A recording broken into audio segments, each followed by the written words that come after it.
ازيكم يا جماعه عاملين ايه؟ الفيديو دوت هنتكلم عن العاده الرابعه في كتاب وهم المقارنه لريتشارد كروز. انا بس محتاج الاول ان انا انوه تنويه بسيط كده ان العاده الرابعه ديت عاده مهمه قوي، عشان كده انا عملتها في فيديو لوحدها. بس في نفس الوقت العاده بتطبق هنا بطريقه معينه. الطريقه ديت لو ما عجبتكوش ممكن تطبقوها باي طريقه تانية، يعني بمعنى صح انا مش عجباني الطريقه او عجباني مش هتفرق، لان انا مجرد ان انا بنقل راي الكاتبه والحاجات اللي كانت هي كاتباها. تمام. انما لو الطريقه ما عجبتكوش فالمهم ان انتوا تبقوا فاكرين الفكره بشكل عام علشان تعرفوا تطبقوها على حياتكم انتم بالطريقه اللي تناسبكم انتم. وطبعا لو انت لسه جديد وما تعرفش ايه السلسله ديت، فانا يوسف طلعت، والسلسله ديت انا بشرح فيها كتاب كامل بالتفصيل، مش مجرد ان انا بلخصه او كده، لا انا بشرحه شرح كامل. فانت لو عايز تاخد فايده اي كتاب زي كتاب مثلا وهم المقارنه او كده من غير ما تقراه، اتاكد ان انت تعمل لايك للفيديو وتشترك في القناه وتفعل جرس التنبيهات علشان توصلك كل الفيديوهات الجديده وتبدا ان انت تستفاد من الكتب اللي انا برشحها. وبرضه اكتبوا لي في الكومنتات ايه الكتاب الجديد اللي انتوا عايزين نتكلم عنه، عشان كتاب وهم المقارنه خلاص قرب يخلص. فعايزين نبدا في كتاب جديد قولوا لي ايه هو علشان اروح اشتريه وابدا اقراه. العاده الرابعه هي باختصار ناقش امورك الماليه. بدات الكاتبه تتكلم عن العاده بان هي بدات تتكلم عن المشاكل اللي بتسببها عدم تطبيق العاده ديت، الا وهي بتقول ان اهم اسباب الطلاق في الوقت الحالي هي الامور الماليه، مش العلاقات الجنسيه ولا المشاكل الاسريه ولا الخيانه ولا الاطفال ولا اي حاجه من الحاجات دي. اهم المشاكل اللي بتسبب دلوقتي الطلاق في عالمنا المعاصر هي المشاكل الماليه، وهي عدم النقاش في الامور الماليه. بعدها بدأت إن هي تنتقل لموضوع مهم أوي، ألا وهو يا جماعة مالك ومالي. يعني إيه؟ يعني بمعنى أصح أنت لما بتبدأ تخش في علاقة بتبدأ إن أنت بقى تقول دي الفلوس ديّة فلوسي أنا اللي شغال وأنا اللي مش عارف إيه، وهي بتقول إن الفلوس ديّة فلوسها لإنها هي مثلًا شغالة برضه أو حاجة زي كده. دوّة بيبقى غلط جدًا، والمفروض إن الكاتبة بتقول إن مالي ومالك ده بيتحول من إن هو مالي ومالك لمالنا جميعًا، هو إحنا كلنا يعني. ودوّة اللي بيبدأ يفتح الموضوع للطريقة اللي هي شايفاها صح علشان تطبّق بيها الحتّة بتاعة مالونا ديّة. الحتّة دي الطريقة ديّة أنا ما أعرفش بقى هتناسبك والّا لأ، بس هي ديّة الطريقة اللي هي بتتكلّم عنها. بس أنت شوف الطريقة اللي تناسبك لإن أنت تطبّق الفكرة ديّة، لإن الفكرة ديّة مهمة أوي، لإن في حاجة اسمها الخيانة المالية هنتكلّم عنها قدّام. فمش عايزين نوصل لمرحلة الخيانة المالية ديّة في حياتنا، فإحنا لازم نحاول نبعد عن فكرة مالي ومالك. الطريقة اللي الكاتبة بتقول عليها هي أنت هتفتح حساب بنكي مشترك. يعني إيه؟ يعني بمعنى أصح أنت أصلًا قبل ما بتبقى متجوّز بيبقى ليك حساب بنكي بتاعك فيه فلوسك وفيه كل حاجة وبيخش عليه المرتب بتاعك أو الحاجات اللي زي كده، وهي بيبقى ليها نفس الفكرة، أو لو أنتِ بنت يبقى هو بيبقى ليه نفس الفكرة. فالفكرة إن أنتم دلوقتي هتبدأوا إن أنتم تفتحوا حساب واحد يتسحب عليه مرتباتكم ويبقى فيه الفلوس بتاعتكم كلها مع بعض، بحيث إن أنتم كل واحد منكم يبقى شايف الفلوس بيحصل فيها إيه وشايف الدنيا بيحصل فيها إيه، بحيث إن ما حدش يبدأ يشُك في التاني ويحس إن هو لأ ده بيخبّي عليَّ حاجة أو بيعمل حاجة. وأنت ممكن دلوقتي لو أنت مش مرتبط أو حاجة تفتكر إن الموضوع دوّة بسيط، أنا كنت فاكر زيك كده وكنت فاكر إن هو عادي وإيه المشكلة يعني. بس بجد الموضوع دوّة بيأثّر أوي على حسب كلام الكاتبة وعلى حسب اللي أنا باشوفه. الكاتبة بس حبِّت إن هي تستثني بعض الحالات اللي ما ينفعش فيها إن أنتم تعملوا دمج للحسابات، أو إن مثلًا الفلوس بتاعتكم كلّها تبقى تحت إيد شخص واحد، أو إن الفلوس بتاعتكم كلّها يعني بمعنى أصح تبقوا كلّكم تقدروا تتحكموا فيها. إن الشخص التاني في العلاقة يكون مش مسؤول بشكل كامل، اللي هو مثلًا إن هو مدمن كحوليات أو مدمن مخدرات أو بتاع قمار أو حاجة زي كده. غير كده ما ينفعش.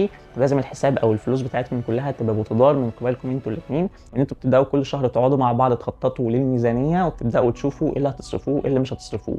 وطبعًا كل واحد منكم لازم يلتزم بالحاجة ديّة، ولازم كل واحد منكم يبقى متأكد إن هو مش هيصرف حاجة زيادة عن اللي اتطلبت، ولمّا ييجي يصرف حاجة لازم يستأذن من الطرف التاني، سواء أنت اللي بتجيب الفلوس، يعني لو أنت مثلًا أنت اللي شغال ومراتك مش شغالة حتى، لازم قبل ما تصرف أي حاجة تروح تستأذنها وتعرّفها إن أنت تصرف الحاجة ديّة، علشان أنتم الاتنين يعتبر بقيتوا شخص واحد. فلازم أنتم الاتنين تتفقوا على أي حاجة تعملوها علشان تقدروا تعيشوا مع بعض حياة مستقرة وبسيطة. في حتة بقى مهمة الكاتبة اتكلمت عنها، وهي فكرة المنافسة في الإنفاق. يعني إيه؟ يعني بمعنى أصح أنا شُفت مثلًا إن مراتي في خلال الشهر دوّة مثلًا خدت مثلًا من الحساب 1000 جنيه وراحت اشترت بيهم شوية حاجات. فهي خدت 1000 جنيه، طب وأنا مالي أنا، ما أنا عايز آخد 1000 جنيه زيها.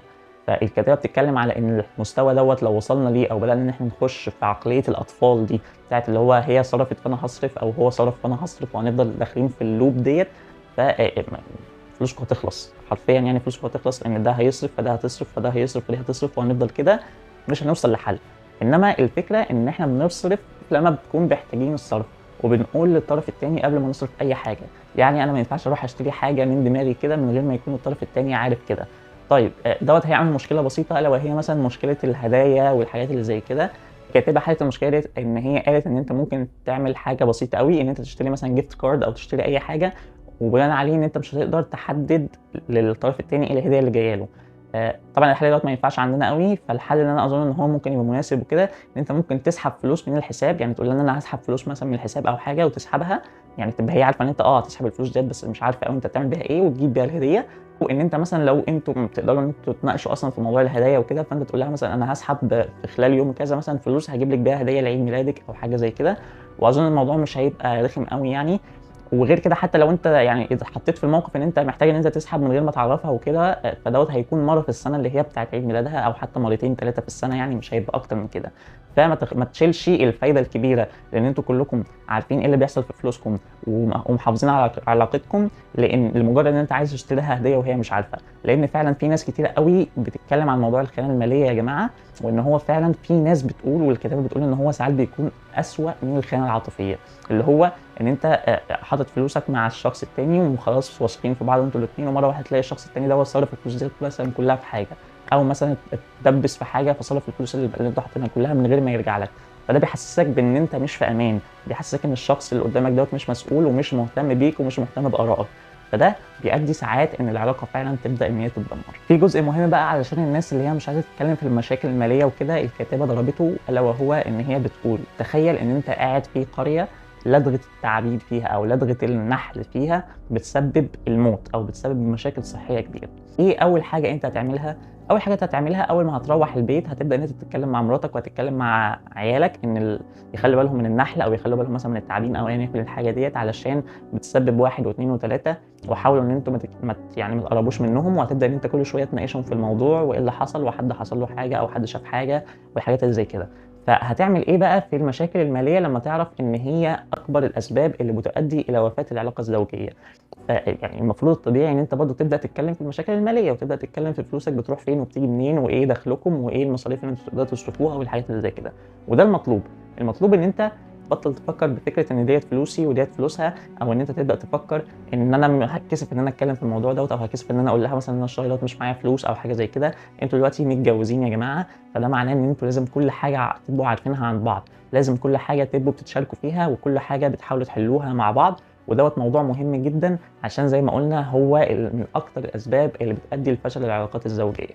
آخر حاجة في الفصل دوّة هي إن أنت إزاي تعوّد أطفالك على إن هم يستخدموا الفلوس بشكل صح، وإن هم يطلعوا فاهمين الفلوس وفاهمين حركة الفلوس، لإن من المشاكل اللي بتواجهنا برضه إن إحنا بنكون مش فاهمين طريقة شغل الفلوس، أو مش بنكون فاهمين الحاجة الحقيقية في الفلوس. يعني في ناس كتيرة بتبقى متخيلة إن هي، وأنا كنت كده بصراحة يعني في وقت من الأوقات، إن أنت مثلًا هتتخرّج، هتشتغل، في خلال سنتين هتبني شقة، في خلال مش عارف قد إيه خلاص أنت اتجوّزت، في خلال كذا فتحت الشركة وجِبت فلوس والدنيا بقت زي الفل، وده مش بيكون صح في معظم الأوقات يعني.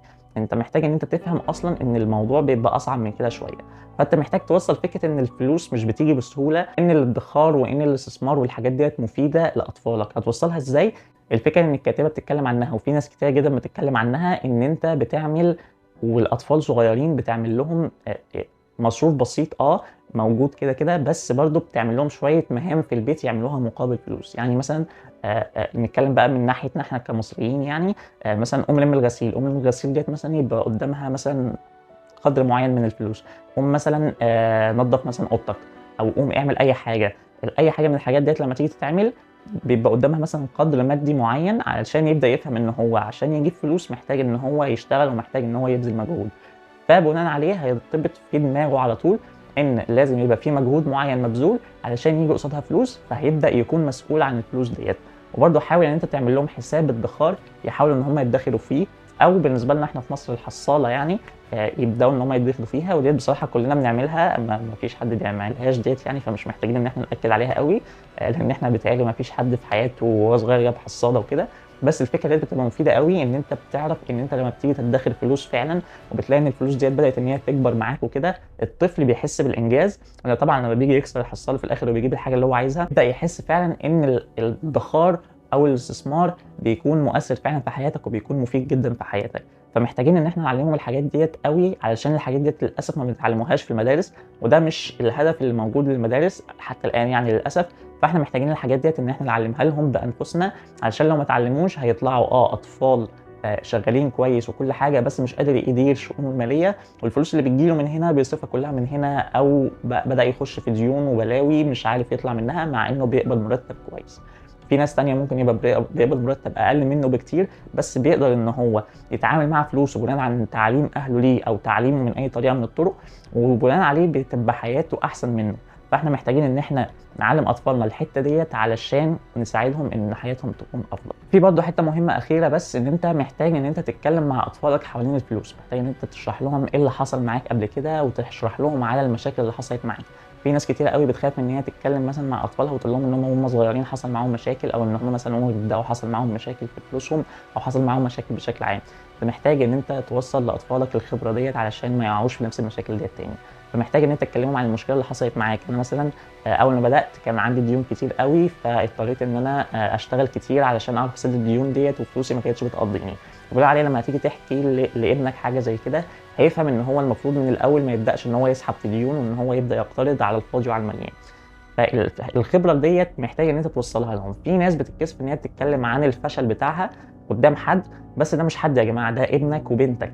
فالموضوع يعني مش هييجوا مثلًا يذلّوك أو هييجوا يعايروك أو حاجة زي كده، بل بالعكس هيستفادوا جدًا من الموضوع دوّة، وهييجوا يفتكروا لمّا يكبروا إن أبوهم أو أمهم علّمتهم الحتّة ديّة وخلّتهم يتحسّنوا فيها. وبكده ديّة كانت نهاية العادة الرابعة في كتاب وهم المقارنة لريتشارد كروز.